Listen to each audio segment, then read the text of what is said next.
Let's go live now to the Shadow Minister for Water and the Deputy Nationals Leader in the Senate, Perin Davey. Senator Davey, thanks for your time as always. Let's start with what's been a big focus this week. A lot of your colleagues, including Peter Dutton, up at Beef Week in Rockhampton. While we see the sensitivities in the Yellow Sea and the near miss there, a lot of beef exporters getting back and trading with China and welcoming things levelling out there. What are you picking up from the industry?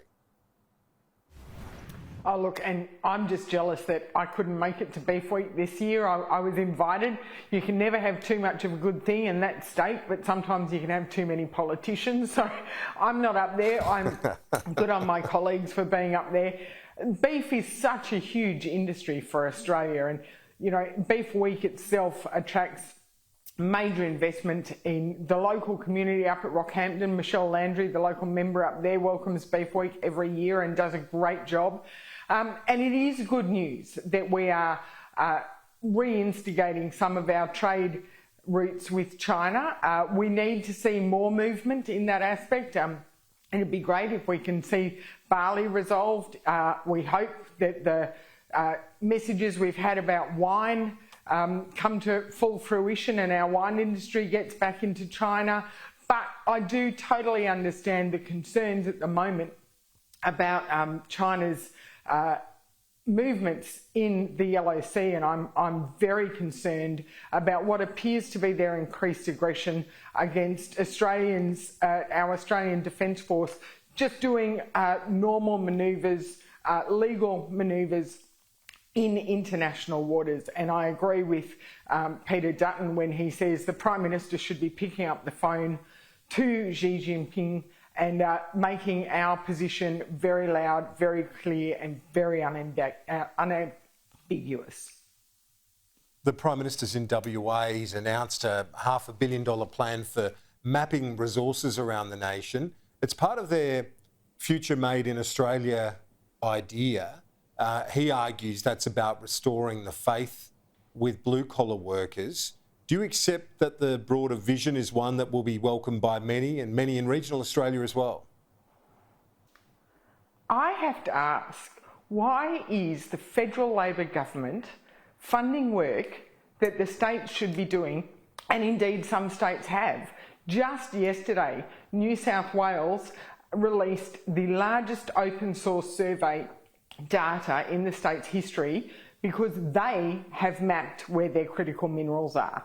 This is the job that state governments should be doing, Western Australian government should be doing, and indeed I would be highly surprised if the Western Australian government didn't already know where their critical minerals resources are actually located. So why are the federal government duplicating and spending money on something the states can spend money on, when we can then turn our attention as a federal government to providing investment incentives for private enterprise to actually value add to those critical resources?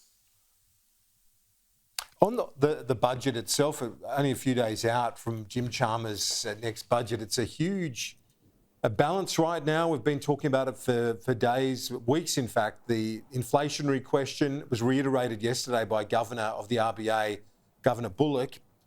This is going to be the challenge because he wants to show to Australians that he can support and will support them on cost of living, but without fueling inflation, which remains sticky. And that's exactly right.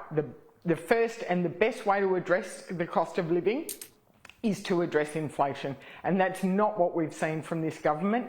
In the last two budgets, all we've seen is moves that actually exacerbate inflation. We know that it is now homegrown inflation that we are suffering through here in Australia. It's not being repeated around the world. And unfortunately, what I expect to see out of this government next week in the budget is probably a big spending pre-election budget, which is certainly not fit for the times we are currently in. What we actually need to see from the government is restraint. We need to see restraint. We need to see moves that will actually reduce the inflationary pressures. We need to reduce red tape. We need to incentivise private enterprise, because that's the way to get out of the situation we're currently in. It shouldn't be through government spending, it should be through private enterprise spending, but private enterprise is not spending at the moment because they've got any specific a lot ideas? of pressures, including red tape and IR. We need to address the IR scenario that the government has implemented. We need to address IR, we need to cut red tape, and we need to provide production incentives rather than spending government money on more bureaucrats and more government programs.